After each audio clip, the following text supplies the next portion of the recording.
வணக்க மக்களே, welcome to the ஃபென்டஸ் show. இன்னைக்கு ஷோ நம்ம பார்க்க போகிறது ஆசாதி அப்படின்ற தமிழ் டப்டு மலையாளம் மூவியோட ரிவ்யூ. இந்த படம் பார்த்தீங்கன்னா சன் நெக்ஸ்ட் OTT ஆப்பில் அவைலபிளாக இருக்குது. இந்த படத்தில் ஸ்ரீநாத் பாசி தான் லீட் கேரக்டர் ப்ளே பண்ணியிருக்காரு. இந்த படம் ஒரு ஜெயில் பிரேக் த்ரில்லர். இதுவும் ஒரு கர்ப்பமாக இருக்கிற கைதியை ஹாஸ்பிட்டலில் வச்சு போலீஸ் கஸ்டடியிலேருந்து தூக்கணும் அப்படின்ற மாதிரியான ஒரு பிளான். அந்த கைதி தான் ரவீனா. இவங்க ஒரு கட்சிக்காரரோட பையனை வெட்டி கொண்டுட்டு ஜெயிலுக்கு வந்திருப்பாங்க. அதுவும் அவங்களோட தங்கச்சிக்காக இதை பண்ண அப்படின்ற மாதிரியான ஒரு ஸ்டோரியை சொல்லியிருப்பாங்க. ஸோ இவங்களோட கணவர் தான் ஸ்ரீநாத் பாசி அண்ட் இவங்களோட அப்பா தான் லால். இதில் ஸ்ரீநாத் பாசி ரொம்ப நாள் தலைமறைவாக இருந்து இவங்க கரெக்டாக அந்த ப்ரெக்னன்சிக்கு அட்மிட் ஆவாங்கல்ல, அந்த டைமில் இவங்களை கரெக்டாக தூக்கலாம் அப்படின்ற மாதிரி ஒரு மாஸ்டர் பிளான் போட்டிருப்பாங்க. அந்த பிளானுக்கு அந்த ஹாஸ்பிட்டலில் இருக்கிற நிறைய பேரை கூட்டு சேர்த்துட்டு அவங்களுக்கும் காசுலாம் கொடுத்து ஒரு மாதிரி செட் பண்ணி வச்சுருப்பாங்க. இவங்களோட பிளான் அப்படின்றது ஒரு கட்டத்தில் வெளியே லீக் ஆயிடுது. ஸோ இதுக்கப்புறம் என்ன மாதிரியான சம்பவங்கள் நடக்க போகுது, உண்மையிலே தூக்குனாங்களா இல்லையா, அண்ட் டுவர்ட்ஸ் தி எண்ட் அந்த மெகா ட்விஸ்ட் என்ன அப்படின்ற மாதிரி நிறைய விஷயங்களை சொல்லக்கூடிய ஒரு படம் தான் இந்த படம்.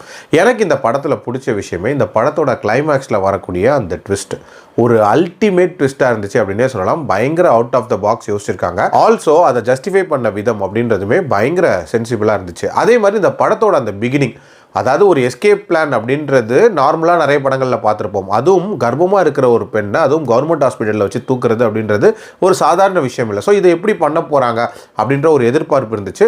அண்ட் இனிஷியல் கட்ட பிளானிங் சீக்வன்சஸ் அப்படின்றதெல்லாம் நல்லாவே பண்ணியிருந்தாங்க.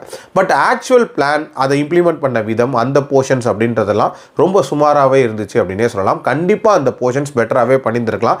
இன்ஃபேக்ட் ஒரு ரொட்டீனான ஜெயில் பிரேக் த்ரில்லரில் வரக்கூடிய நிறைய காட்சிகள் அப்படின்றதும் இருக்க தான் செஞ்சிச்சு. அதே மாதிரி டுவர்ட்ஸ் தி எண்ட் தேவையில்லாத மாஸ் சீக்வன்சஸ் காட்டுறேன் அப்படின்ற மாதிரி சில விஷயங்கள் பண்ணியிருப்பாங்க. அதுவுமே கொஞ்சம் மாடாக இருந்துச்சு அப்படின்னே சொல்லலாம். பட் அந்த கிளைமேக்ஸ் ட்விஸ்ட் அப்படின்றது இது எல்லாத்தையும் மறக்கடிச்சிருச்சு. ஓவரால் ஸ்டார்டிங்லையும் சரி எண்டிங்லையும் சரி ரொம்ப தரமாக இருந்த ஒரு படம். பட் அந்த மிடில் போர்ஷன்ஸ் அப்படின்றது கண்டிப்பாக பெட்டராக இருந்தால் ஒரு சூப்பர் படமாகவே இருந்திருக்கும். பட் இப்போதைக்கு ஒரு டீசென்ட்டான OTT வாட்ச் தான். கண்டிப்பாக ட்ரை பண்ணி பார்க்கலாம். என்னோட ரேட்டிங் இந்த படத்துக்கு 3 out of 5. அடல்ட் கண்டென்ட்லாம் பெருசாக இல்லை, தாராளமாக பார்க்கலாம். மீண்டும் அடுத்த விமர்சனத்தில் சந்திக்கிறேன். நன்றி, வணக்கம்.